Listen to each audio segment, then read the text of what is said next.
Tai mūsų natūralios daržininkystės pirmasis eksperimentinis bulvių laukas.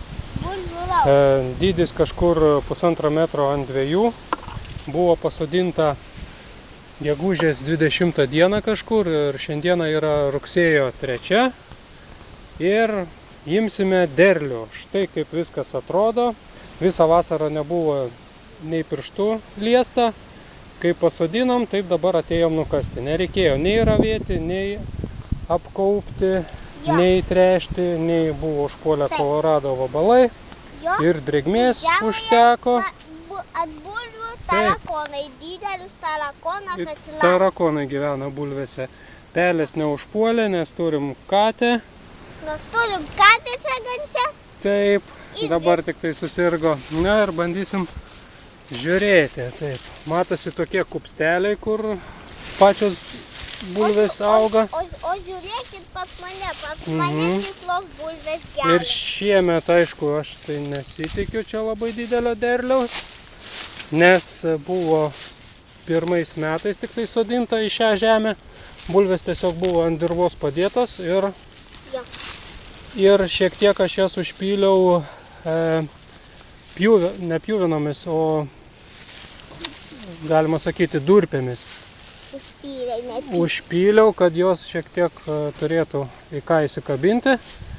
O matė žalia. Tai mes tiklai tokias bulves pasidarėm. Mūsų šitas kelmelis. Visas bulvinykas į tokias bulves. Jau sekanti gal.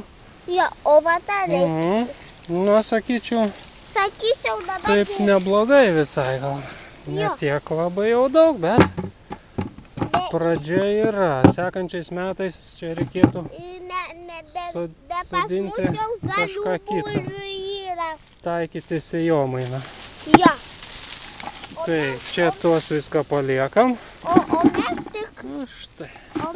tiklas, kad mūsų bulvės tiklas. Dabar sekantis kelmelis. Na, čia jau tikriausiai 2 kelmai jau bus papuolę. Šiaip nesenai palijo, dėl to jos tokios šiek tiek dar drėgnos, bet jeigu palaukus kelias dienas, tai būtų sausesnės. Tarakonai labai geri. O, čia taip jau. Gražesnės. Šiek tiek. Bet tos bulvės labai retos gerai. Be vienas sugliaustas, sudaužytas, sakyčiau. Aha, tai jau labai jau komentuoja, jau čia man net nereikia nieką sakyti, ne? Na va.